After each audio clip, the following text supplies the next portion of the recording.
tapi sebelum kita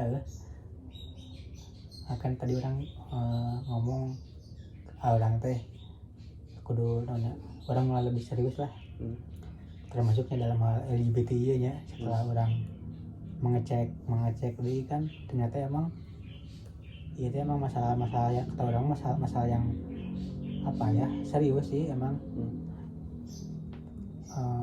Contoh selama di masyarakat kan si anu LGBT itu mulai tanpa disadari kita tuh seperti ingin mencoba ke arah menormalisasi gini. Mulai ada jokes-jokesnya segala macamnya kan kalau niatannya untuk candaan kan tapi kan sebenarnya mah bisa aja itu tuh ada terselubungnya gitu. Kita tuh malah mulai apa ya? Mulai merasa tidak anti gitu. Mulai terkikis lah ibaratnya mah. Jadi orang apa ya sekarang mah mencoba menolak hal tersebut gitulah. Sekarang sebelumnya kan kadang ikut-ikutan aja wae gitu kan ada dok-doknya ramai ya ibaratnya dulu mah kan jadi FOMO lah ibaratnya ikut-ikutan tapi sekarang orang mulai sadar gitu ya kalau hal kayak gini tuh gak benar gitu dan emang perlu dilawan dan orang fun fact kemudiannya fun fact yang tidak fun. Bener sih.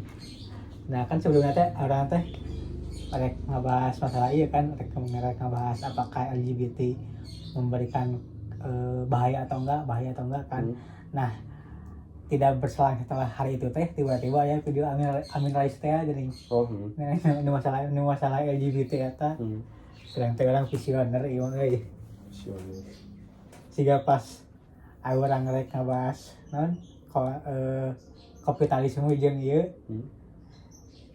kapitalisme tah teh pas misalnya hari buruh bisa kitu sih kurang teh ayeuna pas setelah rek diwacanakeun tiba-tiba membahasna aya kejadiannya langsung gitu bagaimana ada orang-orang yang juga melawan hal tersebut gitu walau mungkin terlepas dari pandangan politik ya tapi pada faktanya mah kan emang itu sebuah perlawanan lah. Terus yang balik lagi lah kita ke materinya dalam hal agama mah udah pasti ya semua agama melarang hal tersebut gitu. Orang mungkin akan sedikit ungkit sejarah tapi orang rada-rada poho soalnya emang baru dapat banget gitu. Terus orang tuh belum apa ya masih belum bisa baca bukunya ya soalnya emang keterbatasan waktu dan fasilitas mungkin bisa dibilang jadi ya nonton di YouTube lagi ujung-ujungnya mah. Nah terus kalau dari sejarah yang kita ketahui mah kan dari agama mah kan dari zaman Nabi Lut kan. Tapi kalau kita coba singkirkan dulu agamanya lah ibarat namanya. Ada jadi dulu tuh sejak abad kalau nggak salah mah Yunani dan Romawi kuno. Nah di zaman Yunani dan Romawi kuno ini teh LGBT ini tuh udah dilarang sebenarnya mah. Cuman apa ya namanya teh karena orang ini nontonnya tuh perkembangan di Eropanya bukan di Asia ataupun di Afrika jadi orang lebih sejarah di Eropanya gitu yaitu ya Romawi dan Yunani kuno. Nah jadi dulu mah karena apa ya nggak dulu tuh belum ada hukum dan aturan yang ngatur soal LGBT jadi dulu tuh bebas gitu sebenarnya mah LGBT tuh orang-orang tuh yang jadi apa ya perlawanannya mah mungkin cuma stigma masyarakat aja gak ada tindak lanjut dari aparat ataupun aturan yang berlaku gitu. Terus si kan dulu tuh ada zaman filosof ya. Nah ada filsufnya tuh Plato sama Gion apa namanya tuh Gion gitu namanya dua orang gitu tuh mereka tuh malah menguji coba LGBT tersebut. Hmm, Bukan mencoba. mereka berdua yang mencobanya ya, tapi mereka tuh melakukan uji coba. Jadi ada dua pasangan di antara laki-laki dan laki-laki itu di apa ya, dipercobakan, saling disukai lah. Apa yang namanya teh, dipasangkan, dijodohkan. Nah, tapi akhirnya mah si Plato teh ketika masa tuanya dia teh tobat lah, mungkin bisa dibilang. Dia teh tiba-tiba menolak LGBT karena menurut dia LGBT itu memberikan gairah yang berlebihan. Tapi dia gak mengungkit kesehatan ataupun apapun, tapi intinya mah gairah gitu. Entah apa yang dimaksudnya apa gitu, gak tahu. Tapi intinya mah LGBT memberikan gairah yang berlebihan menurut pandangannya, dan itu tidak baik. Tidak baik karena berlebihan mungkin, atau entah apa gitu. Mungkin mana bisa tebak-tebak sendirilah kenapa gairah berlebihan tidak baik gitu. Oke, lanjut terus. Terus lanjut itu. Setelah itu tiba-tiba muncullah aturan buat anti LGBT nanti oleh pemerintahnya ya. Si pemerintahnya teh ada yang orang ingat teh Julianus ada ya, Kaisar Julian. Ya pokoknya mah itu. Dia teh membuat aturan kalau yang LGBT teh kalau gak salah tuh dirajam, dipancung, dipenggal, dibakar gitu, hidup-hidup di depan umum gitu. Terus ada lagi yang lainnya lah, kekasaran mungkin selanjutnya atau sebelumnya ya. Jadi ada yang si LGBT-nya teh dikebiri terus dieksekusi gitu. Terutama yang paling dikecam ya pada zaman itu teh yang LGBT yang jadi ceweknya. Jadi sebuah aib bagi dulu teh ya, kalau misalkan mana LGBT terus mana yang jadi ceweknya gitu, kayak gitu. Apalagi kalau hal tersebut teh dari kalangan atas, bangsawannya yang jadi ceweknya teh. Sempat juga kayak ada rumor dulu teh kalau Kaisar Julius Kaisar dulu tuh katanya tuh dia tuh jadi ceweknya. Cuman katanya mau dibantah sama Julius Kaisarnya teh. Tapi ya rumor aja lah itu mah.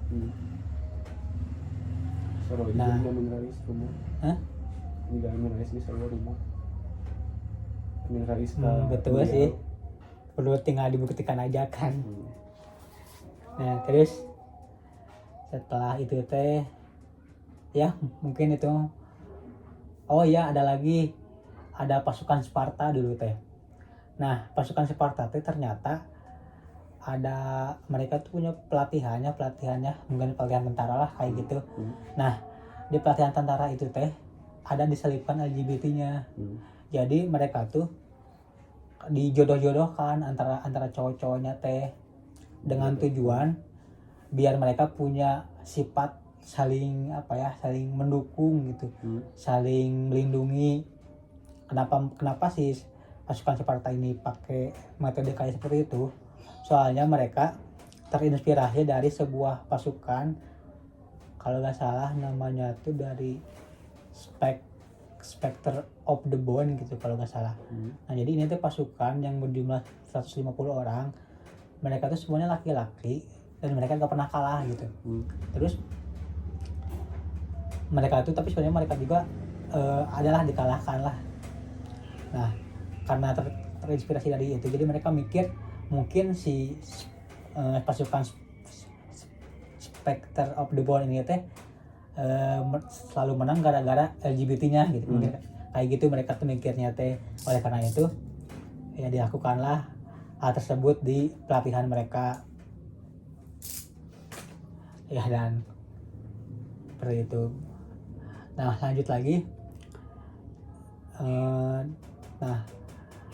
Perkembangan LGBT ini juga ada dari tahun, kalau nggak salah tahun berapa, 19-an lah pokoknya mah. Ada seorang ilmuwan, dia tuh bikin penelitian apakah LGBT itu apa ya namanya teh, sebuah genetik atau dari Oh, atau ada faktor lain gitu. satu sifat turunan gitu ya atau apa gitu. Tapi sebelum itu teh sebelumnya tuh kan si LGBT ini tuh disebutnya tuh penyakit mental dulu teh kan. Dari sebelum temuan ini teh lah, bukan dari sebelum temuan ya, sebelum tahun 1993 kalau nggak salah. Sebelum tahun 1993 teh LGBT itu disebut sebagai penyakit mental.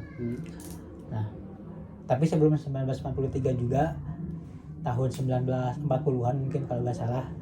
Jadi mulai muncullah sebuah buku tentang tentang seksualitas yang dimana pada masa itu tuh masih tabu kalau kita ngebahas masalah seksualitas. Cuman buku itu tuh ramainya di kalangan ilmuwan katanya. Jadi karena ilmuwan melihat mungkin objek kajian baru bisa dibilang, jadi ya ramai gitu sebuah buku itu teh yang mengatakan kalau tidak semua manusia itu 100% heteroseksual ataupun homoseksual. Jadi punya indikator-indikatornya sendiri. Jadi dia tuh dalam buku tersebut tuh ada tabel gitu dari 0 sampai 6. 0 sampai 6. Kalau 0 itu berarti dia normal. Kalau 3 dia biseksual. Kalau yang 6 baru dia homoseksual tulen. Jadi itu teh dia namanya teh wawancarai teh partisipan. Metodenya teh metode wawancara, metode namanya ya pokoknya mah yang metode teh menguji coba manusia langsung gitu. Menanyakan itu intinya mah observasi bukan observasi namanya teh Studi kasus lain gitu. pokoknya wawancara. Kalau nggak salah mah jumlahnya tuh berapa ya, lupa lagi ya. Nah jadi pada intinya teh tidak semua manusia tuh 100% homoseksual ataupun heteroseksual. Nah cuman setelah itu teh tiba-tiba ada penemuan lagi, kalau nggak salah namanya tuh dan dia tuh bikin penelitian kalau ternyata si LGBT ini tuh berasal dari gen gitu, genetik. Jadi dia bikin ke penelitian sekitar 47 keluarga gitu.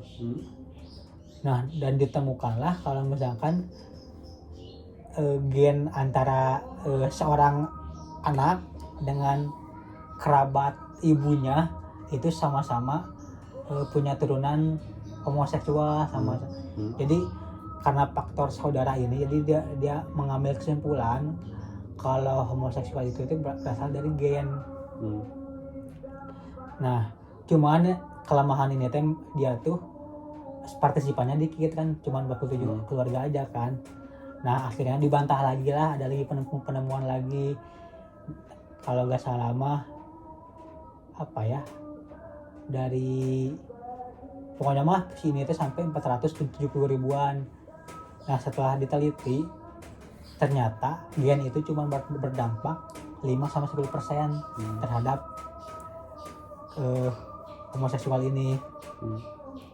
Nah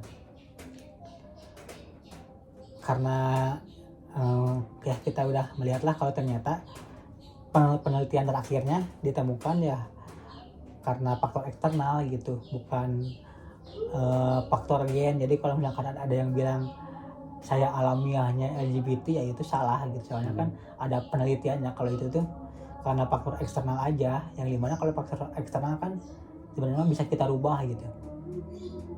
Nah oke, lanjut lagi kita kalau tadi kita bicara secara sains ya.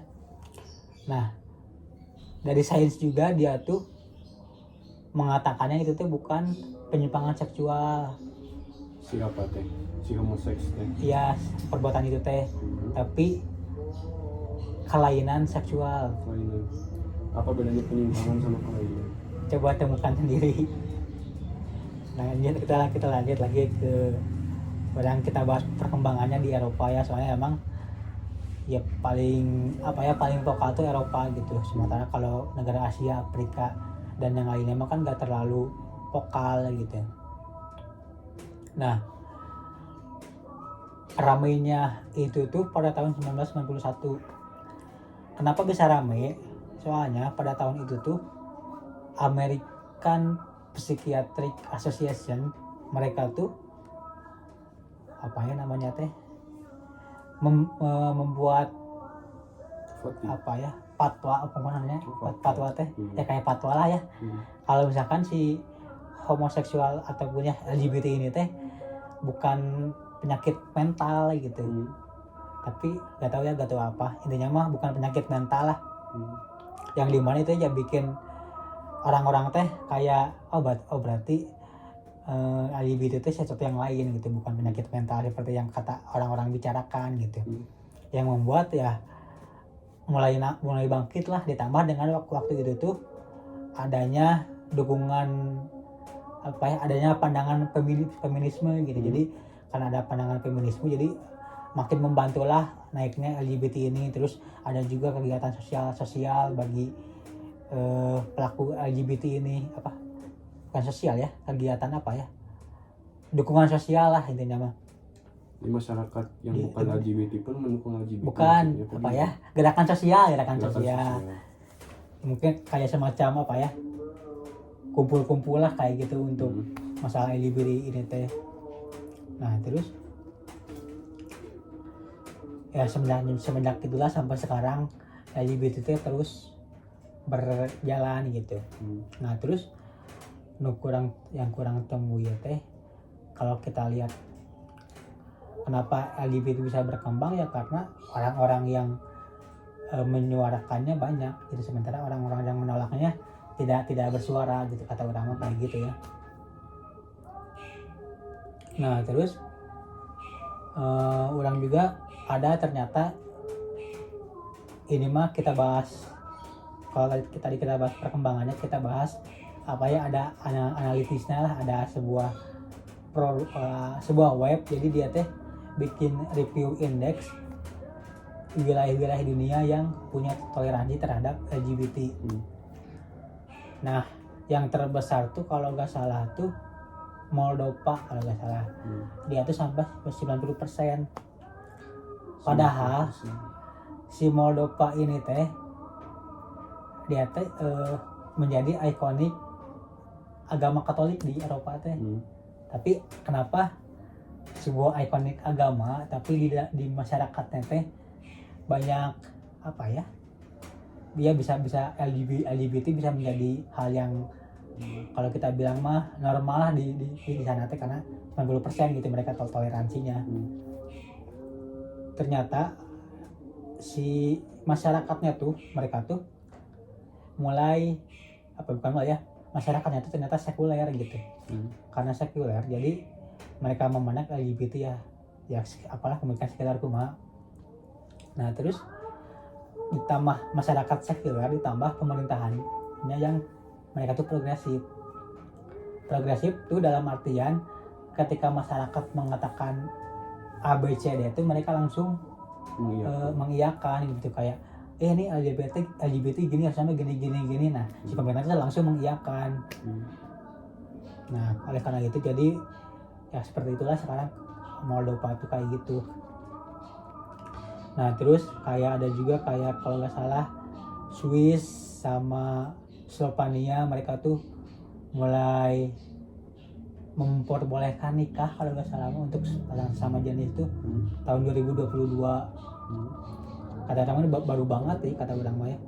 Nah terus tapi ada juga negara-negara Eropa lain yang menolak, yang menolak gitu.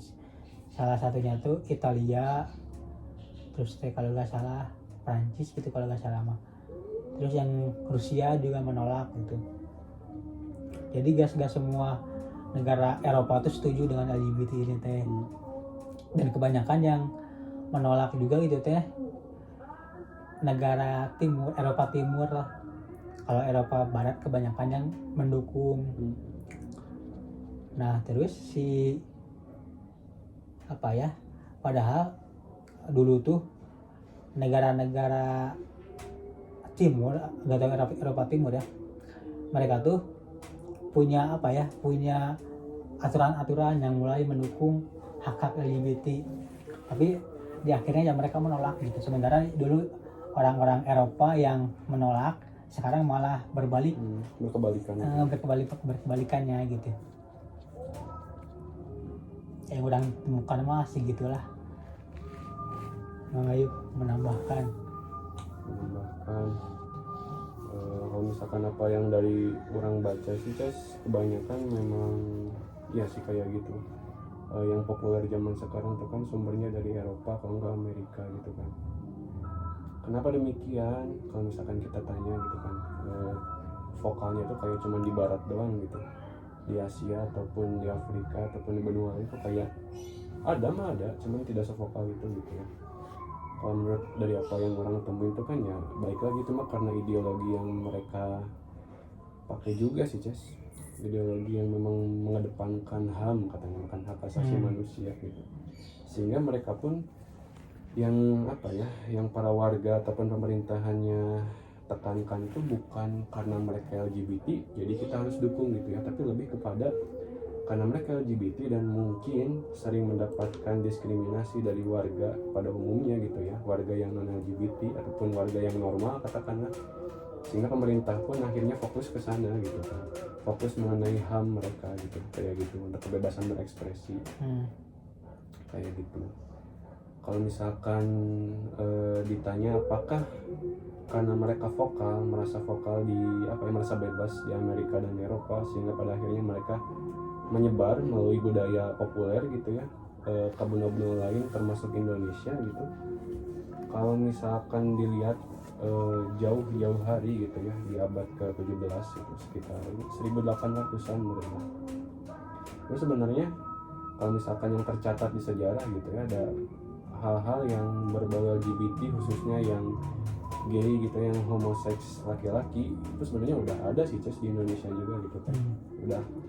Malah udah terintegrasi sama budayanya gitu. Contohnya kalau misalkan yang ada di Sulawesi itu ada orang laki-laki kalau misalkan yang berdandan ataupun bertingkah laku seperti perempuan itu disebutnya calabai. Bahkan selain dari calabai itu ada pendeta androgini, yaitu apa ya, jadi perempuan yang berdandan seperti laki-laki maupun yang sebaliknya gitu, laki-laki yang berdandan ataupun berperilaku seperti perempuan, itu ada pendeta gitu kan Ces, bukan orang biasa malah pendeta gitu yang berperilaku seperti demikian dan punya gelarnya sendiri gitu kan, disebutnya itu bisu, bukan bisunya orang Buddha tapi emang bisu gitu. Jadi kan secara tidak langsung si masyarakatnya pun menerima gitu kan, karena kan mulai beli gitu kan, memberikan title kepada mereka gitu kan, panggilannya khusus terhadap mereka gitu.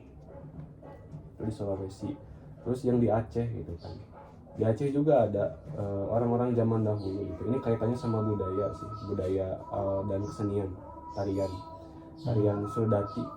Ya Sodati itu sebenarnya kalau zaman dahulu memang si Sodati ini kayak isinya tuh untuk zaman sekarang ya, kayak ada zikir-zikir ataupun tarian-tarian yang memang tujuannya itu untuk mendekatkan manusia kepada Tuhannya gitu. Dan Sodati sendiri pun asal katanya itu dari syahadat Ces, syahadat menjadi Sodati gitu, kayak gitu. Tapi untuk zaman dulu yang menarikan tarian Sodati ini anak-anak kecil Ces, khususnya anak laki-laki yang didandani menjadi perempuan gitu kan, didandani selayaknya orang perempuan gitu kan. Nah si anak laki-laki ini tuh biasanya entah itu diambil ataupun dilatih oleh remaja yang lebih tua daripada mereka gitu ya, katakanlah anak laki-laki ini usianya belasan gitu ya, dan mereka ini dilatih oleh anak laki-laki lagi yang lebih tua daripada mereka, katakanlah usia 20 atau 30-an gitu ya.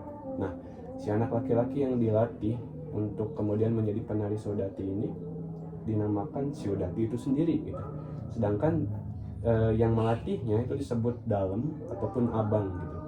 Nah itu kan yang menjadi masalah, udah anak laki-lakinya didandani seperti perempuan gitu ya, tapi yang menjadi sorotannya teh di zaman tersebut gitu ya, ada praktik peredasti disebutnya tuh. Jadi praktik ini tuh praktik para pria dewasa yang memang memiliki ketertarikan dengan anak laki-laki, Ces, kayak gitu.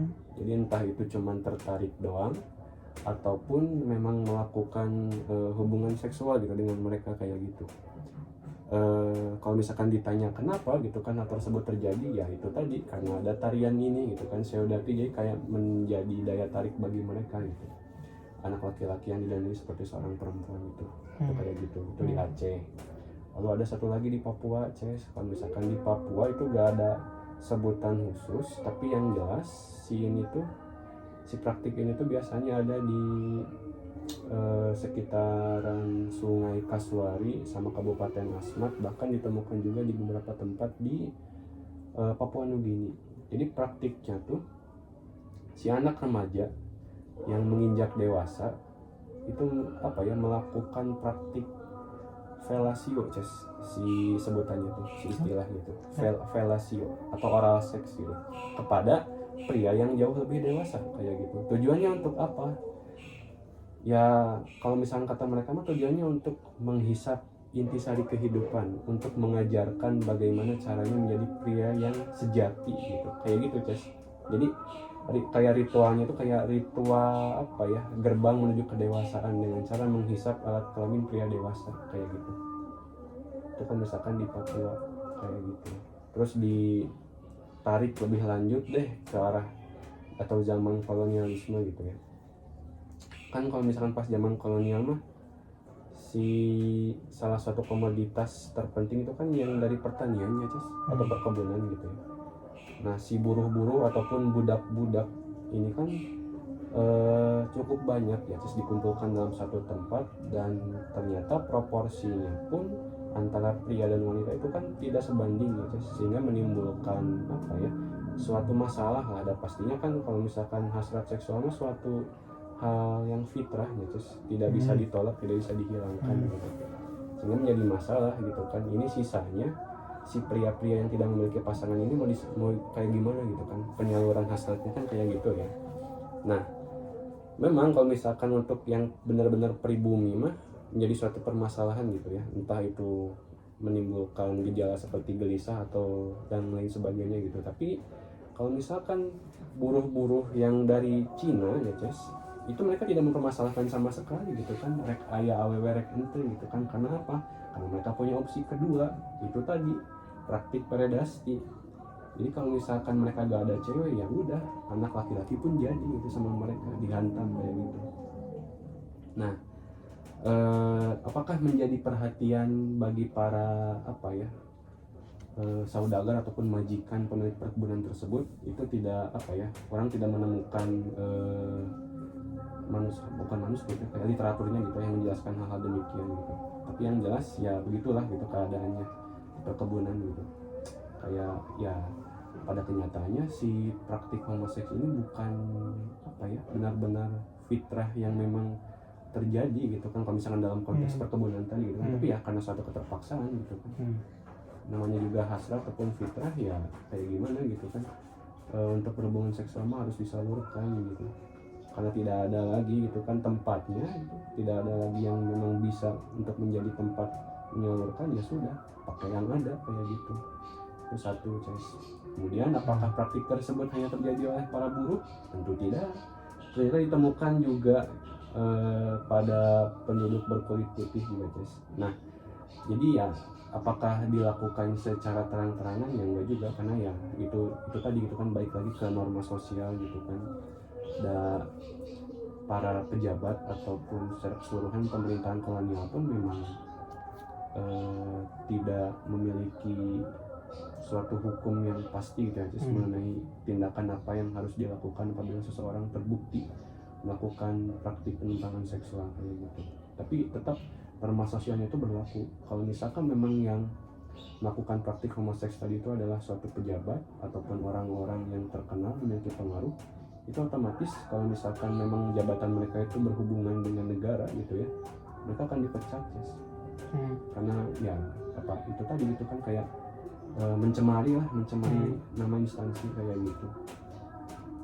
Terus selain dari pejabat, ternyata pribumi juga ada praktiknya itu kayak gitu. Nah yang orang temuin itu ada dari buku, entah itu buku ataupun cuman lembaran-lembaran doang, manuskrip gitu ya, yang judulnya itu Jalan Sempurna, ditulis sama seseorang yang bernama Sucipto.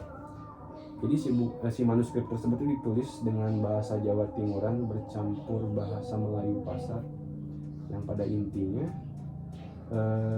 di akhir dari manuskrip tersebut si Sucipto ini memang orangnya memang termasuk ke dalam golongan homoseks ya, tapi dia memiliki suatu pandangan terhadap dunia homonya sendiri gitu ya, bahwa tipe laki-laki yang ada di dunia ini itu ada 4, Ces. Yang pertama, ada laki-laki yang memang suka dengan perempuan, laki-laki yang mungkin kita sebut sebagai normal gitu ya. Lalu yang kedua, ada laki-laki yang memang suka dengan laki-laki secara tulus gitu, secara murni gitu, kayak gitu. Itu yang kedua. Lalu yang ketiga, ada juga laki-laki yang berhubungan dengan laki-laki lain tapi karena faktor uang, Ces, karena faktor keterpaksaan, kayak gitu. Lalu yang terakhir, ada juga laki-laki yang memang berhubungan dengan laki-laki lain dan berdandan layaknya seperti seorang perempuan, kayak gitu menurutnya. Ya ada 4 golongan laki-laki di dunia ini gitu kan, dalam perspektif homoseksual gitu. Terus yang menjadikannya menarik itu apa, Ces? Karena si buku ini itu disimpan oleh seorang entah itu sejarawan ataupun pustakawan yang bernama Hans gitu ya, Ces. Pokoknya Hans gitu. Nah, si Hans ini ternyata di dalam buku yang Jalan Sempurna itu tadi gitu ya, itu ada, Ces, ditulis sama Sucipto itu sendiri gitu kan, dan oleh orang-orang sekitar Hans itu gitu ya, entah itu orang-orang di sekitar Hans ataupun di sekitar Sucipto, itu pun kayak menduga gitu, menduga bahwa si Sucipto dan Hans ini memiliki hubungan itu tadi, hubungan homoseks itu tadi gitu. Karena apa? Karena di dalam bukunya si Sucipto ini menyebutkan bahwa ada pria berkulit putih yang memang sangat baik kepadanya gitu, kepada Sucipto ini gitu. Dan sehingga pada akhirnya mereka pun memiliki hubungan yang jauh lebih dekat gitu ya, hubungan yang bukan cuman hubungan pertemanan tapi lebih jauh daripada itu, kayak gitu sih di buku yang Sucipto tulis itu kayak gitu. Sehingga bisa disimpulkan kalau misalkan apakah LGBT itu datang ke Indonesia baru-baru ini, pada kenyataannya mungkin tidak ya, Ces. Walaupun memang yang kalau misalkan yang lebih sering ditemukan di zaman dahulu dan yang lebih sering terdokumentasikan itu ya praktik yang gay itu tadi gitu. Homoseks antara pria dengan pria, kalau gitu. Itu mah tanggapan orang mengenai yang itu tadi, menurut mana gitu kan, yang menurut si LGBT ini populer ataupun mungkin menyebar sekitar abad ke-20 gitu, 90-an dan lain-lain gitu ya. Tapi pada kenyataannya bibit-bibitnya udah ditemukan jauh-jauh hari sih, Ces. Kayak gitu, Ces. Mungkin dari orang mah bukan nyebarnya, dari orang mah berkembangnya sih. Kalau ya yang seperti yang dibilang tadi kan, karena ada yang suka, ada yang suka laki-laki perempuan, ada yang suka perempuan aja, ada yang juga suka karena keterpaksaan kan, ada yang kayak gitu. Jadi kan emang kalau kita ya dalam situasinya ya emang gitu kan, tapi orang menekankannya tuh lebih ke arah yang mulai ramainya tuh ya sejak tahun-tahun itu gitu, mulai up ke publiknya itu seperti itu. Nah terus emang waktu dulu tuh, waktu ya kembali lagi ke zaman Yunani ya dan Romawi kuno, waktu itu tuh emang si LGBT-nya itu stigma di masyarakatnya tuh sebagai dia tuh mengkontaminasi kejantanan seorang laki-laki gitu. Jadi atas landasan tersebut LGBT itu menjadi hal yang buruk gitu bagi mereka teh. Oleh karena itu kenapa yang cewek itu rasanya tuh jadi lebih tertindas lah mungkin kita bilangnya ya. Ya karena itu kalau jadi cewek kan berarti dia lebih merusak lagi lah perannya kejantanan seorang laki-laki gitu. Nah terus sekarang orang bingung, sekarang mau bahas apa ya sih? Pada secara sainsnya emang LGBT udah lebih ke arah faktor eksternal gitu. Terus kalau kita lihat ya negara-negara, misalkan ada negara-negara sekarang yang mulai ada yang mendukung gitu kan, ya itu kan sebenarnya mah apa ya, kata orang sebenarnya itu tuh kayak apa ya, penurunan moral kata orang lah ya. Tapi orang kalau kayak gini malah jadi ngebahas negara tidak naon gitu saya. Ya baik, semengalirnya aja. Nah, kata orang gini ya,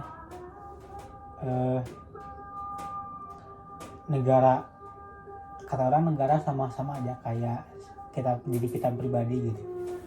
Ketika negara membuat sebuah apa ya namanya teh,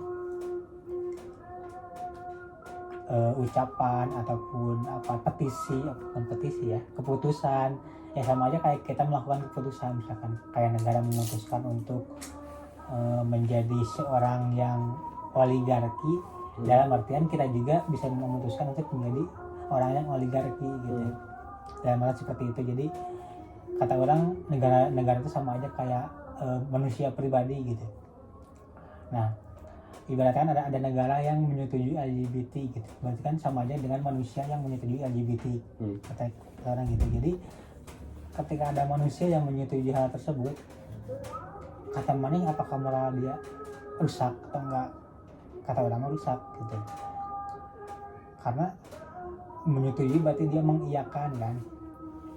Sementara kalau kita lihat ya dampak-dampaknya ya kata orang mah dampak-dampaknya ya buruk gitu.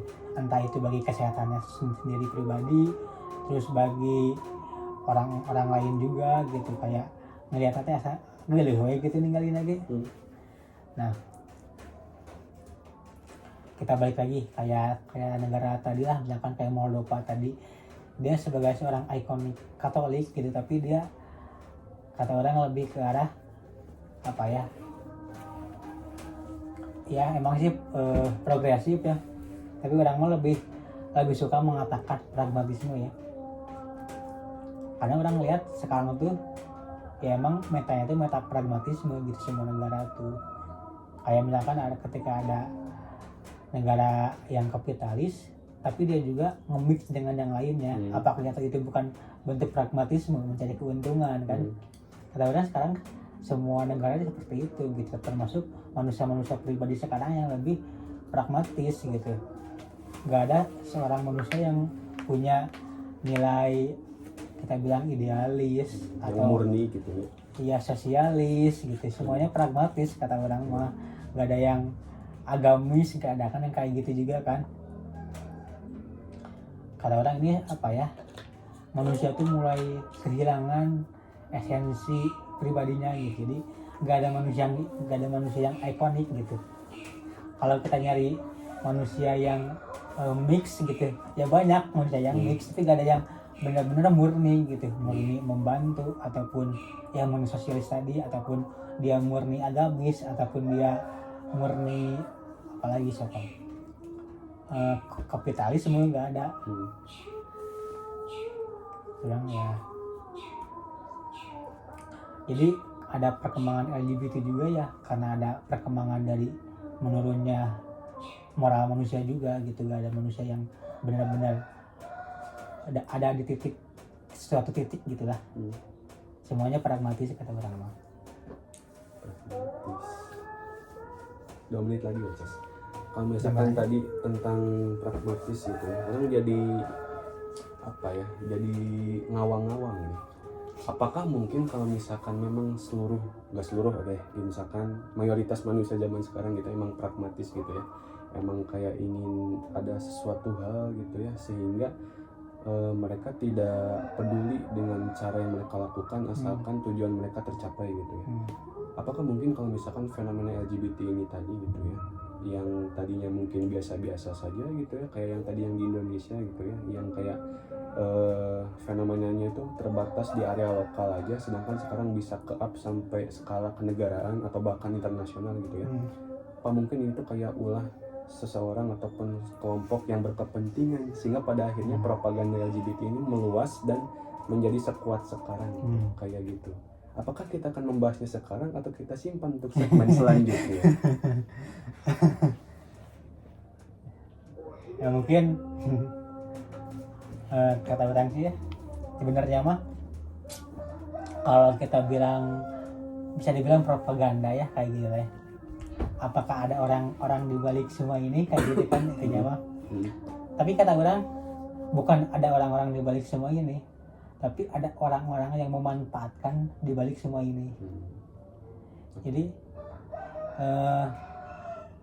kalau misalkan kita mau membahas masalah itu kata orang nggak akan dapat ininya, dapat apa ya, dapat ilmunya kata orang mah. Soalnya ya pasti ada orang mah, tapi orang tersebut ada kemungkinan memang dia menginginkan hal tersebut atau dia mengambil keuntungan dari hal tersebut. Gitu sih kata orang. Kalau misalkan orang yang mengambil keuntungan atau manfaat dari fenomena ini pasti ada gitu. Tapi ya kayak gitu lah. Yang apa ya, yang orang penasaran itu mungkin pada akhirnya kita harus bersikap seperti apa sih, Ces? Apakah kita harus mengacu kepada kalau misalkan orang yang memang benar-benar religius lah pasti ya mengacu kepada moral yang ditetapkan oleh agama gitu ya. Jadi kalau misalkan dalam konteks Indonesia sendiri gitu ya, ini arahnya itu mau dibawa kemana gitu kan? Soalnya setahu orang yang sejauh yang orang baca gitu ya, di Indonesia sendiri pun tidak ada suatu aturan ataupun undang-undang yang tegas gitu. Indonesia itu apa kalau misalkan menghadapi orang-orang yang LGBT itu tadi itu apakah memang harus ditindakkah, dibiarkankah, ataupun kita mengayomi mereka kah? Itu gak ada, Ces, menurut orang gitu, yang orang baca gitu. Sehingga pada akhirnya warga negaranya pun bingung gitu ya, bingung akan mengambil sikap kemana gitu, kayak gitu. Demikian. Berarti dalam artian negara itu tidak tegas terhadap LGBT, benar nggak? Sehingga berdampak kepada kalau misalkan masyarakat yang non LGBT-nya pun jadi 50-50. Kalau misalkan mereka ingin melawan, tapi karena ada aturannya sih ada gitu, cuma tidak tegas gitu kan. Aturannya mengatakan bahwa kalau misalkan hubungan perkawinan itu antara lelaki dengan perempuan sebagai suami dan istri gitu ya, atas kepercayaan kepada Tuhan Yang Maha Esa gitu. Ada sih suatu perbuatan yang memang hukumannya itu jelas gitu. Kalau misalkan ada seorang dewasa yang mencabuli anak di bawah umur gitu ya, dan sekaligus kalau misalkan hubungan tersebut memang sejenis gitu ya, itu ada sekitar 1-7 tahun bui gitu. Tapi kan cuma itu doang gitu. Negara tidak menyebutkan kalau misalkan ada yang LGBT kita harus mengayomi. Negara tidak menyebutkan kalau misalkan ada yang LGBT kita harus apakah mentoleransi kah ataukah mengajak mereka untuk katakanlah menuju arah yang lebih baik gitu ya. Kayak gak ada arahannya kayak gitu, sehingga ya warga negaranya pun kayak gak jelas dan setengah-setengah gitu ya dalam mengambil tindakan karena itu tadi ketidakjelasan hukum. Pun kalau misalkan karena tidak jelas itu tadi si warga negara yang katakanlah terpapar ataupun mengidap LGBT menjadi sama tidak jelasnya juga gitu antara mereka ingin vokal menyuarakan seperti di dunia barat itu tadi ataupun ingin benar-benar mencak bahasa Sunda menyumput bunyi gitu ya. Nyumput bunyi dalam artian mereka ingin benar-benar bersembunyi gitu kan dari ranah atau terpaan dunia luar gitu, karena mereka merasa diri mereka tuh terancam dan tidak terjamin keamanannya secara sepenuhnya kayak gitu. LGBT itu deh. Oke deh, lebih lengkapnya orang sebutkan undang-undangnya seperti apa gitu kayak gitu. Cuman 2 kok. Sekarang mah kita jumatan dulu kan hukum dan kondisi internal si manusianya gitu kayak gimana. Mana tahu gak undang-undang yang menjamin hak asasi manusia di Indonesia? Ini orang mah beneran nanya soalnya apa?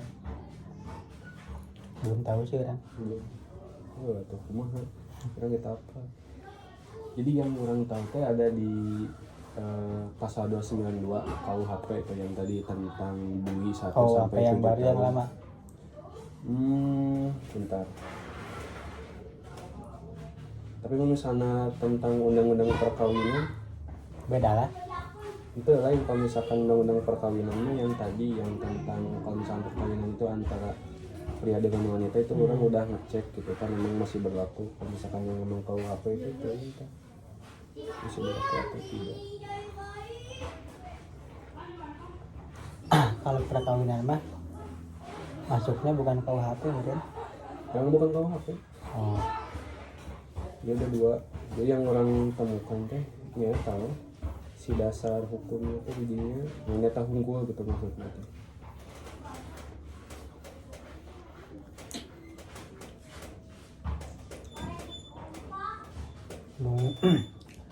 Nu menarik tuh undang-undang perkawinan teh sebenarnya mah ini Indonesia teh melarang untuk pernikahan beda agama.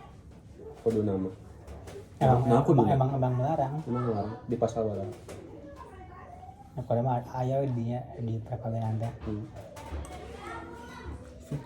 Kan sempat aya nu mengugat gini. Yang ingin diperbolehkan tapi kan gagal, akhirnya gagal wae. Pada azasnya. Tapi itu kan nomor kalau misalkan nomor 1 tahun 1974 itu artinya si undang-undangnya disahkan atau dibuatnya tahun segitu. Disahkan atau dibuatnya tahun segitu. Disahkan ya. Disahkan. Berarti bisa jadi kemungkinan penyusunannya itu kan lebih lama daripada tahun segitu. Sebelum-sebelumnya gitu kan. Alhamdulillah.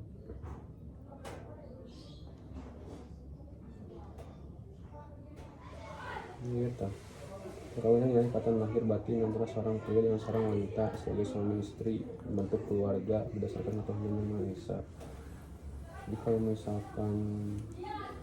misalkan di Indonesia sendiri gitu ya, kalau misalkan suatu tindakan bertentangan dengan, kan ini mah kayak suatu pernyataan ya, bukan suatu perintah atau larangan. Kalau misalkan suatu tindakan atau perilaku di dalam lingkup negara bertentangan dari pernyataan, itu sama saja menentang undang-undang atau tidak? Bisa dipidana tuh? Bisa. Tapi itu mah kan ya bisa.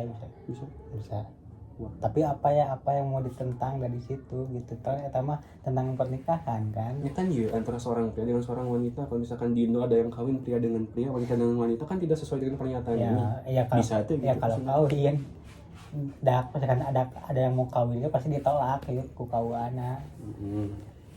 Terus apakah ada agama yang melakukan pernikahan pasti nanti gitu mah kumpul kebo gitu bukan secara resmi.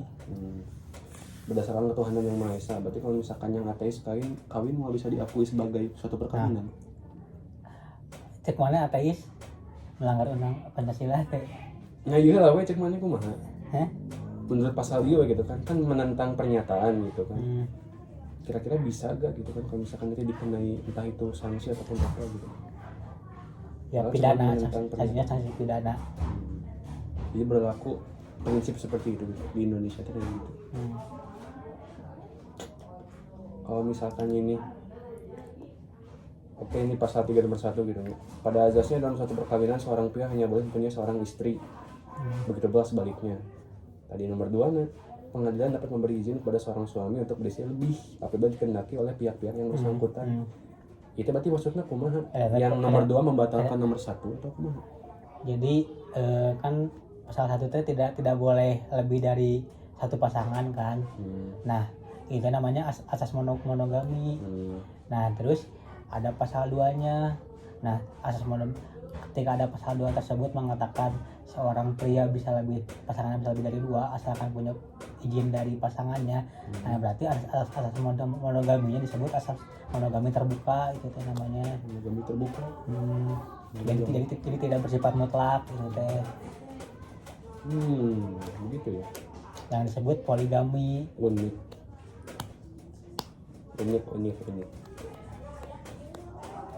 Nah, asas monogami itu masuk dalam asas hukum perdata ya maksudnya. Perdata kan berarti menyangkut material. Berarti kalau misalkan katakan ada pelanggaran mengenai poligami gitu kan, mungkin berarti diurusnya atau yang menjadi fokus si persidangan ini naon berarti Berarti kerugian kan yang ditimbulkan tuh naon? maksudnya teh kalau misalkan ada poligami itu berarti masuk dalam urusan perdata juga gitu maksudnya teh. Yang paling umum berarti naon Ces si fokus persidangannya gitu kerugian yang ditimbulkan kah atau apa gitu harta gono gizi kerugian atau pasti kerugian kalau perdata mah. Kalau pidana pemidanaan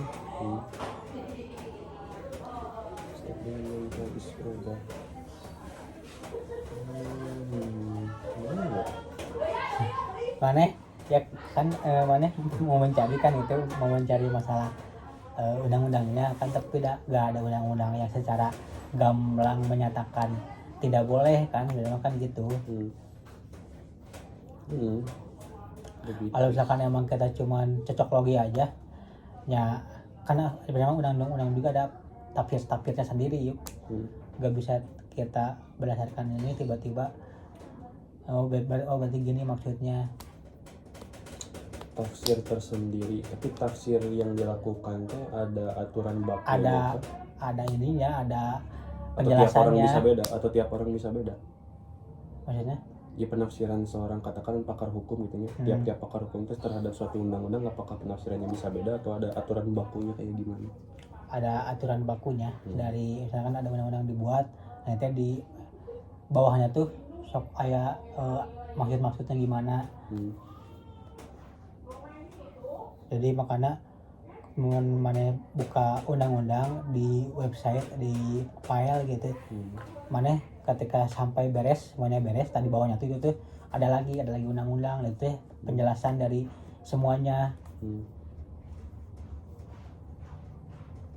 Undang-undang jadi kan cek orang mah sih bingung kalau misalkan gitu teh sih kalau misalkan peda jelas jadi orangnya bingung lagi kumahakeun gitu kan si makhluk ini tuh mau gimana gitu kan kayak gitu.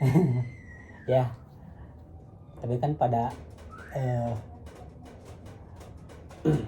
kalau orang mah kalau mau kita bikin kesimpulan sih nggak mau dibahas bagaimanapun tetap yang kayak gini mah sebenarnya masuknya pelanggaran itu cuman kan tergantung negaranya sendiri dan masyarakatnya sendiri mau bagaimana mereaksinya. Sehingga mobil yang Moldova tadi kan negara dan masyarakat juga cenderung terbuka gitu bukan terbuka ya bertoleransi lah.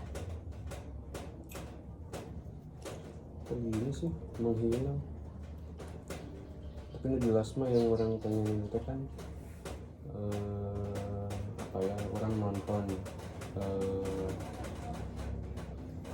channel apa sih si Koi sepulang sekolah gitu ya. Tapi orang bukan akan membahas video gitu kan akan membahas si kolom komentarnya gitu. Jadi kolom komentarnya itu ada sebenarnya kebijakan suatu negara itu tidak continue gitu kan apakah pada negara ya Amerika terus dia langsung pro gitu ya apakah misalkan dia tadi Itali langsung kontra gitu tidak kenyataannya mah ganti pemimpin ganti kebijakan juga sih gitu kan juga pas masa Trump ya gitu kan LGBT sebenarnya tidak terlalu sevokal itu sebenarnya gitu kan kayak ada pertentangannya gitu kan walaupun emang tidak ditentang secara penuh tapi emang ada gitu kan pas masa Trump terus George Bush gitu kalau nggak salah terus kayak Washington juga sama gitu kan sama-sama menentang gitu partikel LGBT menentang LGBT. Jadi nggak bisa disamaratakan gitu kan pada dia berasal dari barat ataupun negaranya seperti itu maka otomatis langsung pro gitu ya terhadap komunitas tersebut dan balik lagi sih ke siapa yang memegang kekuasaan sih pada akhirnya untuk menentukan gimana sih deh makanya RT kan cukup orang poin pragmatis RT kan gak ada yang benar-benar punya nilai sendiri. Terus orang tuh lihat juga di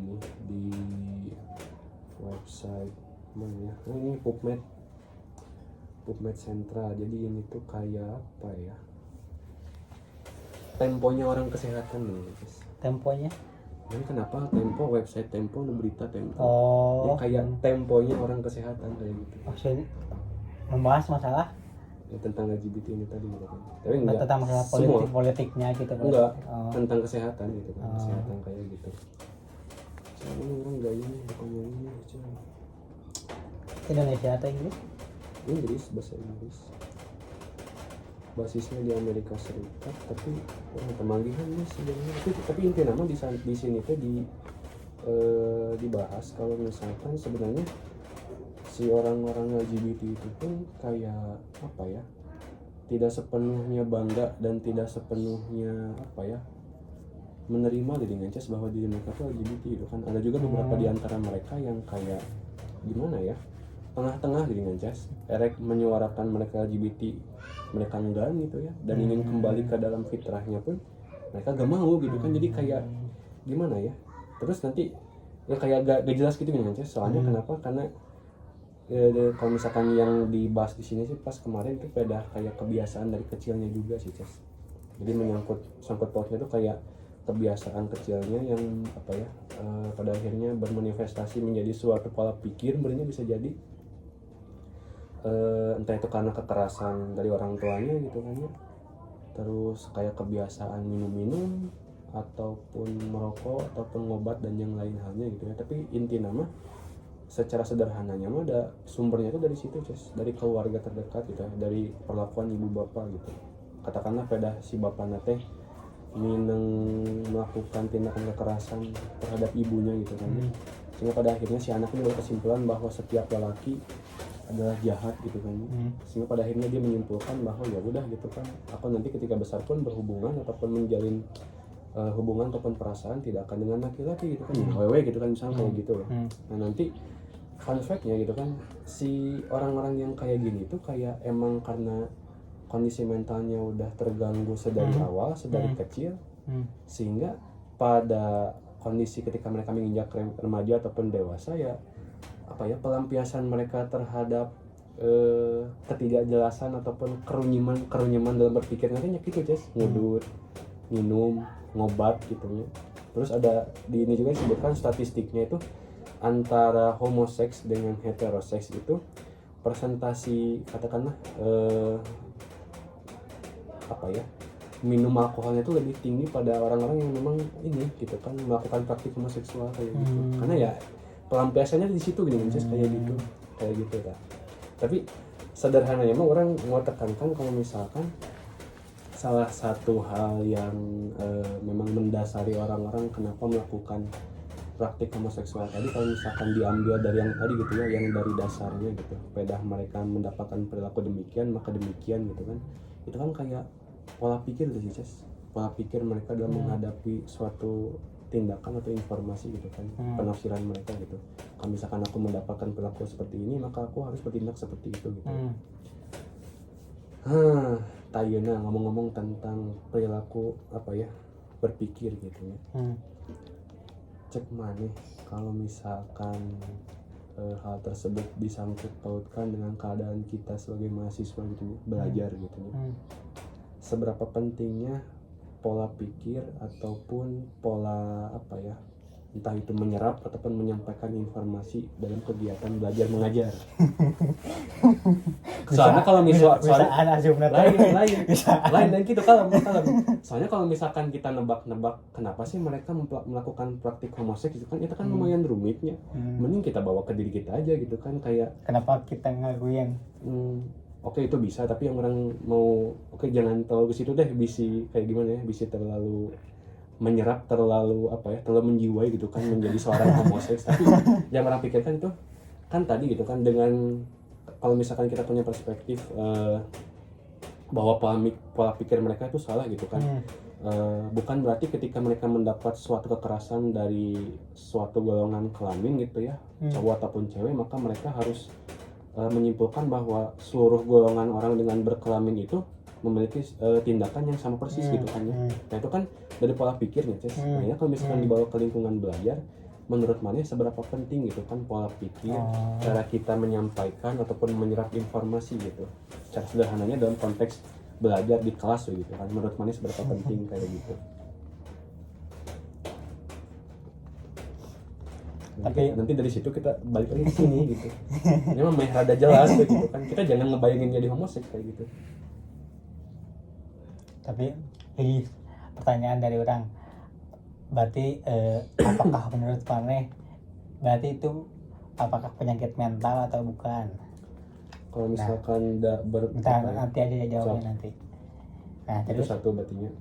nah terus ya kan kalau kayak gitu mah dia maksudnya pola pikir ini kan generalisir kan, yang dimana emang gitu ya salah gitu ketika kita melihat satu orang berbuat kejahatan, kita menganggap semua orang seperti dia sama gitu.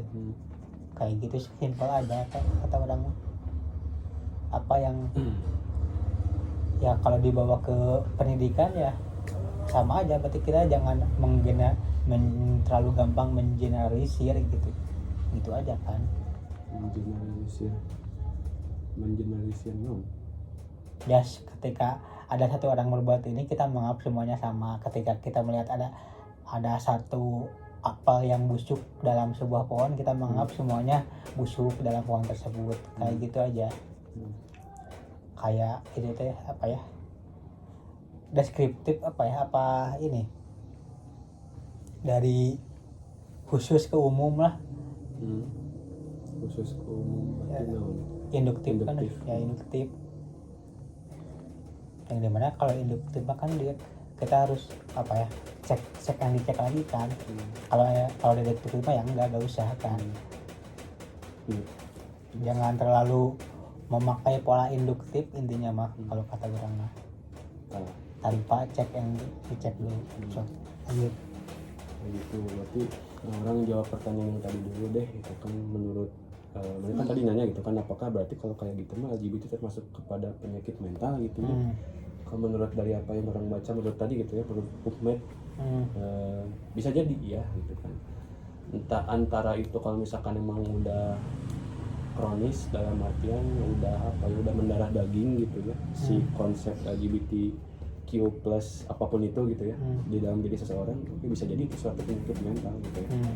Tapi kalau misalkan memang kayak baru tahap-tahapan awal gitu ya, tahap-tahap ketika seseorang memang bimbang gitu ya, apakah benar ataupun salah gitu yang dia lakukan, menurut orang itu masih dalam konteks berpikir sih Ces, masih dalam konteks dalam artian ya gitu kan, dia tuh malah masih mencari-cari gitu kan, kira-kira mana nih fakta ataupun sikap yang harus diambil gitu kan, kayak gitu. Jadinya baik lagi sih kalau misalkan tahap awalnya mah bagaimana cara kita untuk menyikapinya sih menurut orang kayak gitu. Sebelum nanti pada akhirnya kalau misalkan udah kita ambil salah satu sikap tersebut dan menjadi kebiasaan, yang lama-lama menjadi karakter gitu kayak gitu. Jadi kan menurut orang antara iya dan tidak suatu penyakit mental kayak gitu. Terus non tadi teh induktifnya, jangan terlalu mengeneralisir sesuatu gitu ya. Pada ada suatu kasus yang demikian malah kita simpulkan bahwa oh semuanya demikian kayak gini gitu ya.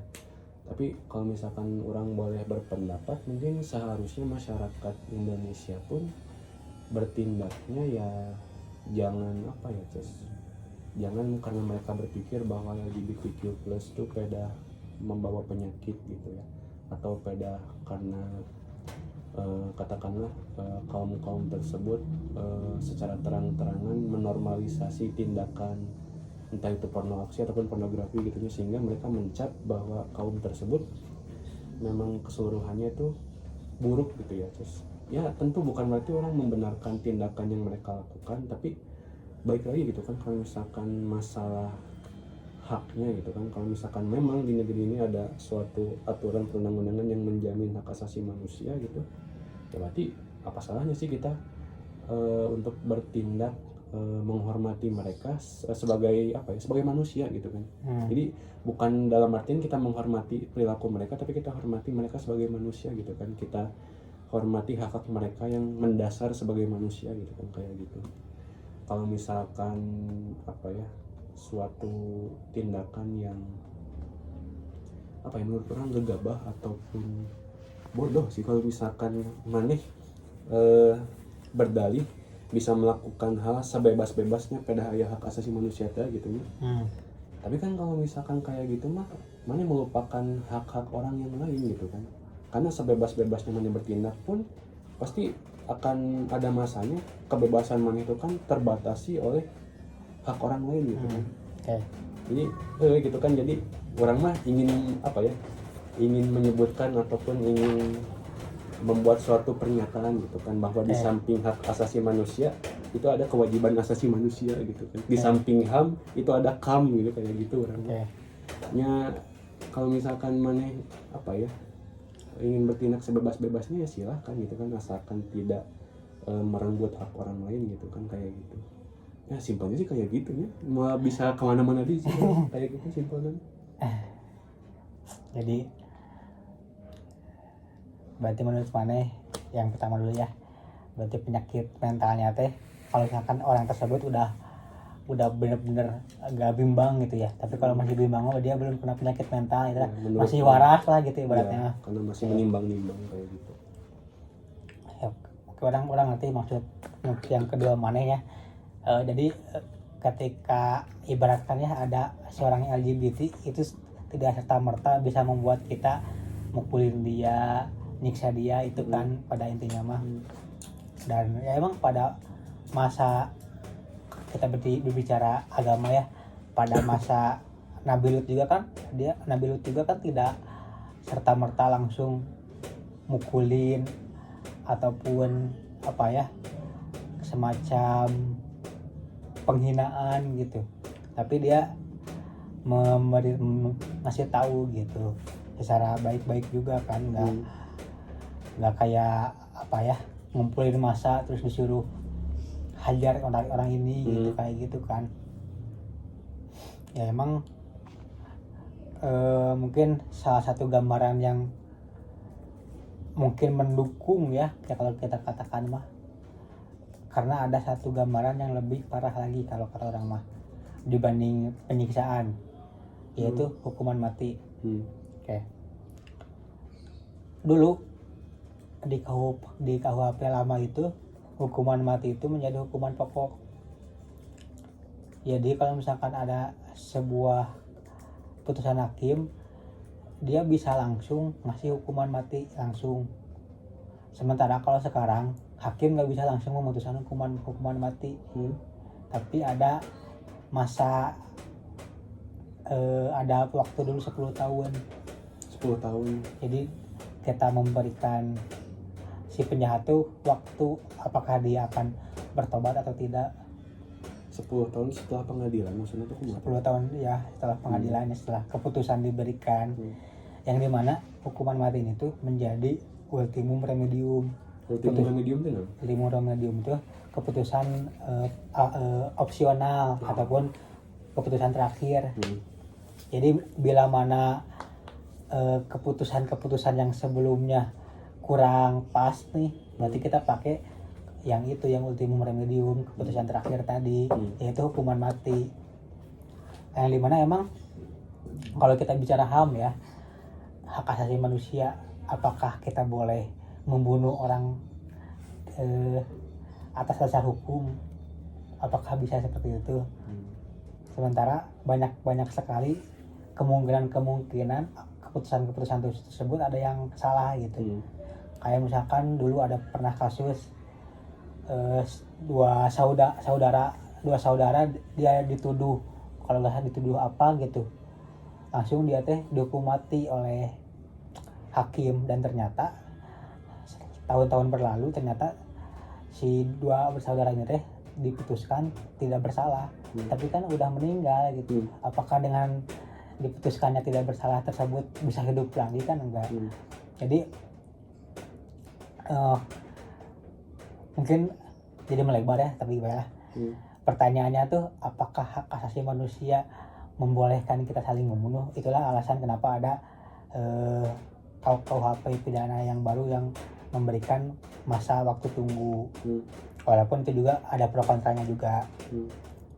Nah, kalau kita katakan tadi membunuh aja sebuah apa ya, hal yang sangat melanggar lah kita ibaratkan, apalagi. Nah, kita juga lihat juga kalau misalkan kita tiba-tiba mukulin seorang LGBT misalkan kayak gitu kan, apakah itu melanggar atau enggak, kayak gitu juga kan. Yang pada intinya ya kita juga jangan menjadi orang yang apa gampang leungeun lah mun bahasa Sunda namanya. Itu kan inti dari mana mah jangan gampang leungeun lah pada orang lain walaupun dia berbuat kesalahan. Orang nu membunuh juga belum tentu dia dibunuh balik kan gitu ibaratnya mah kalau kita lihat hukum sekarang mah. Ini misalnya berbicara tentang keadilan, Jess. Dari mana sih mimitinya si hukum yang sekarang ini tidak memberlakukan hukuman mati bagi orang yang membunuh gitu? Dari mimitinya dari mana? Apakah dari HAM atau dari mana? Dari mana keadilannya? Atau dari mana keputusannya? Dari mana asal muasal keputusannya gitu? Kenapa orang yang membunuh tidak dibunuh balik gitu? Sepengetahuan orang ya ini. Sekarang tuh negara-negara tuh mulai menerapkan apalagi pokoknya mah kan ada retributif, ada juga restitutif. Coba restitutif dan apa gitu? Restitutif dan kayak naon jadinya na? Restitutif memulihkan keadaan. Nah, jadi sekarang tuh hukum tuh lebih ke arah restitutif. Dulu mah kan retributif. Kalau retributif dia pembalasan. Kalau restitutif dia pemulihan keadaan. Jadi yang dulu ada penjahat, kita balas dendam kepada balaskan penjahat tersebut. Tapi kalau sekarang ketika ada penjahat kita pulihkan penjahat tersebut. Kayak gitu. Jadi kenapalah itulah hal yang mendasari kenapa ada pokok mati itu diganti menjadi ultimum remedium. Jadi kira-kira mana tahu gak kira-kira kenapa si orang-orang yang membuat hukum ini itu memberlakukan restitutif gitu? Apakah ada faktornya kah? Entah itu ketika retributif bukannya malah menekan suatu kejahatan, malah memunculkan kejahatan-kejahatan yang lain gitu ya? Apakah ada sebab-sebab yang kayak gitu? Ataupun kira-kira apakah ada suatu paksaan kah gitu dari suatu pihak atau suatu tokoh gitu, apa gitu? Kedah naon gitu. Saya mau diputar balik kayak gimana pun, untuk menurut orang gitu ya, sangat tidak adil kalau misalkan orang yang dibunuh tidak dibunuh, orang yang dibunuh tidak dibunuh gitu kayak gitu. Menurut orang tuh kayak gitu sih. Iya. bahas ke dia ya mah. Tidak bisa sekarang, soalnya orang juga belum belajar. Siap. Terus salah. Emang ada sih itu teh, ada sebuah tokoh juga yang mengenalkan hal tersebut juga, tokoh. Dan kenapa sekarang mulai dipakai ya emang kata orang karena seiring berjalannya hak asasi manusia mulai coba dijunjung sih. Karena kata orang tadi teh ya kan, apakah membunuh termasuk hak asasi manusia atau tidak, kayak gitu kan. Walaupun dia ibaratkan melakukan hal sekeji apapun gitu, tapi apakah dengan kita membunuh dia berarti kita juga sama dong, ibaratnya kayak gitu, ada yang kayak gitu. Ataupun kita juga kayak melanggar hak asasi manusia tersebut. Tapi kalau mau lebih jelas sama berarti kudu riset lah sih. Siap. Itu. Emang sih dulu gue orang gue rada-rada kumaha ya anak kieu cik keren teh. Harusnya mah dibunuh gak sih cik keren teh. Tapi tapi kata maneh, apakah maneh setuju dengan itu atau enggak? Jadi restitutif, hukum restitutif. Menurut orang kalau misalkan untuk saat ini mah orang pikir kalau misalkan hal-hal yang memang tidak merugikan secara fisik ataupun mental gitu yang melekat kepada diri manusia, restitutif mah bukan suatu pilihan sih menurut orang, bukan suatu pilihan yang tepat gitu. Soalnya kalau misalkan maneh katakanlah kehilangan harta gitu, maneh bisa aja mungkin si pencuri tersebut mengganti rugi, dan itu pun kayak rasanya tetap sama gitu kan, barangnya ada tergantikan, uangnya ada gitu lah katakanlah. Tapi kalau misalkan maneh kehilangan entah itu kewarasan maneh ataupun kehilangan anggota tubuh maneh bahkan nyawa maneh gitu ya, itu kan kayak suatu hal yang tidak tergantikan gitu. Dan kalau misalkan nanti digantikan ataupun dikonversi menjadi suatu uang gitu atau